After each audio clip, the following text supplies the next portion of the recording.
Hello guys, সবাইকে good morning. তো আজকের ব্লগটা শুরু করছি। আমি কটা বাজে এখন? 10:30 বাজে। 10:30টার সময় শুরু করছি। তো সবাই কেমন আছো? আর আজকে তো দোকান খোলা হয়নি, কারণ ঘুম থেকে উঠতে একটু দেরি হয়ে গেছে। আর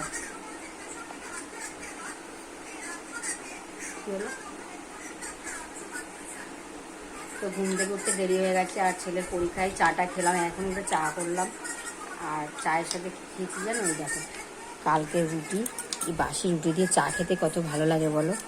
এগুলো কিন্তু এটা কিন্তু সবাই পছন্দ করে না। তো আমাদের দোকানে এসেও সব কাস্টমাররা বলে যে বাসি রুটি দিয়ে চা খেতে এত ভালো লাগে, তখন ছোটোবেলাকার কথা মনে হয়ে যায়। এগুলো কিন্তু আমরাও খেয়েছি জানো। তো ছোটোবেলায় আমার মা করে রেখে দিত, আর আমরাও বাটিতে বলো গ্লাসে বলো চা নিয়ে বাসি রুটি দিয়ে খেতাম। কিন্তু তখন একটা আলাদাই টেস্ট লাগতো।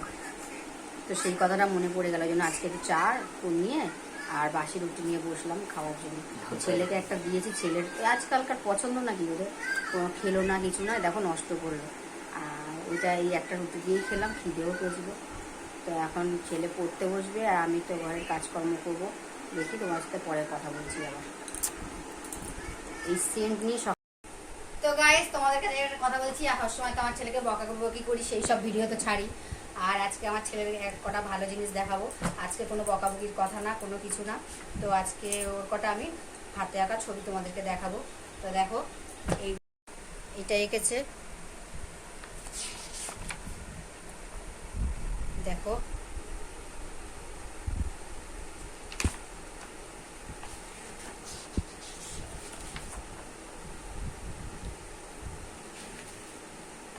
এইগুলো সব ও নিজে ঘরে বসে বসে এঁকেছে একা একা। এগুলোর নাম আমি জানি না, যেহেতু কার্টুন ফার্টুন ও ভালো মতো জানে, আমি জানি না এগুলোর নাম, যেহেতু কার্টুন দেখি না। এইটা হচ্ছে ওর সব থেকে ফেভারিট আঁকা, এটা আমারও খুব পছন্দ, বজরংবলী। এই জায়গাটা কেমন হয়েছে তোমরা অবশ্যই জানিও।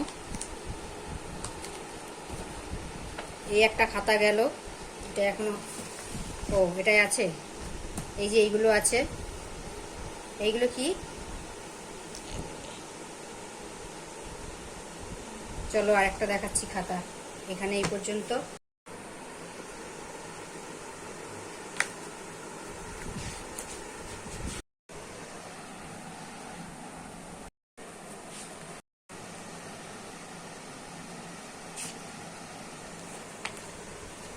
তো এখানেই শেষ। ড্রয়িংগুলো কেমন লাগলো তোমরা অবশ্যই জানিও, আর ওর হাতের কাজ কেমন তোমরা অবশ্যই কমেন্ট করে জানিও। তোমরা উৎসাহ দিলে ও হয়তো আরও ভালো করে আঁকা করতে পারবে, তোমাদেরকে আমি আরও দেখাতে পারবো। তো তোমরা সবাই ওকে আশীর্বাদ করো, ও যেন আরও ভালো ভালো ড্রয়িং তোমাদের সামনে আনতে পারে। তো এখন রান্না বান্না দিয়ে চলে এলাম। রান্না কি হচ্ছে, আলু ভাজা করছি। আলু ভাজাটা মোটামুটি সবাই ভালো খায়। আলু ভাজা করছি, আর মাংস আছে, মাংসটা গরম করে রেখেছি, আর ভাত আছে, এই ভাত করলাম। আজকে এগুলি খাবো, আজকেও বেরোবো, একটু হসপিটালে যাবো। এখন আলু ভাজা হচ্ছে, এই যে হচ্ছে কি প্রায় হয়ে গেছে। এখন কাজ বাজে সব হয়ে গেছে, স্নান করতে ঢুকবো। স্নান টান করে ওই 3টে সাড়ে 3টে নাগাদ বেরোবো। স্নান করাও হয়ে গেছে, এখন খাওয়া দাওয়া হয়ে গেছে। তোমাদের দাদা আবার একবেলা গেল দোকানে, আর ছেলে তো ফোন ঘাটছে। বেরোবো আর 2:30 নাগাদ, বেরিয়ে আবার সন্ধ্যেবেলা কথা বলবো তোমাদের সাথে। 2000 years later. তো গাইজ, বলেছিলাম একটু হসপিটালে যাবো বোনকে দেখতে। তো 3:30টার সময় বেরিয়ে গেছিলাম, ওখানেই ছিলাম। তো বোনকে দেখে টেকে এই বাড়িতে আসলাম। বাড়িতে যেহেতু বসে চা খাইনি, এখন দাদার দোকান থেকে, আমাদের দোকান থেকেই চা খেয়ে এসেছি। আর একবার চা খাবো। আর একটু ঘুগনি নিয়ে এসেছিলাম, ঘুগনি খেলাম। তো এখন রান্না বান্নার দিক কী করবো না করবো কোনো ঠিক নেই, দেখি কী করি না করি। তো গাইজ, আজকে রাত্রে ঘরে রান্না বান্না কিছু করিনি। তো তোমাদের দাদা নিয়ে এসছে মোগলাই আর রোল, এই যে রোল খাচ্ছে এখন। আর মোগলাই এই যে একজন বসে খাচ্ছে। তো রোলটা নিয়ে এসেছিলো আমার জন্য, আমি অর্ধেকটা খেয়েছি, ভালো লাগছে না খেতে। আর মোগলাইটাও একটু খেলাম। আর দুপুরের আমার টক দই রাখা ছিল ফ্রিজে, টক দইটা খাচ্ছি। রাত্রে আর কিছু ভালো লাগছে না, আমার অল্প খেলেই পেট ভরে যায়, কিছু ভালো লাগে না খেতে।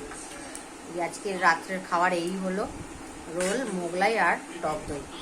তো চলো, আজকে তোমাদের সঙ্গে এই পর্যন্তই কথা হলো। আর কথা হবে না, সবাইকে গুড নাইট।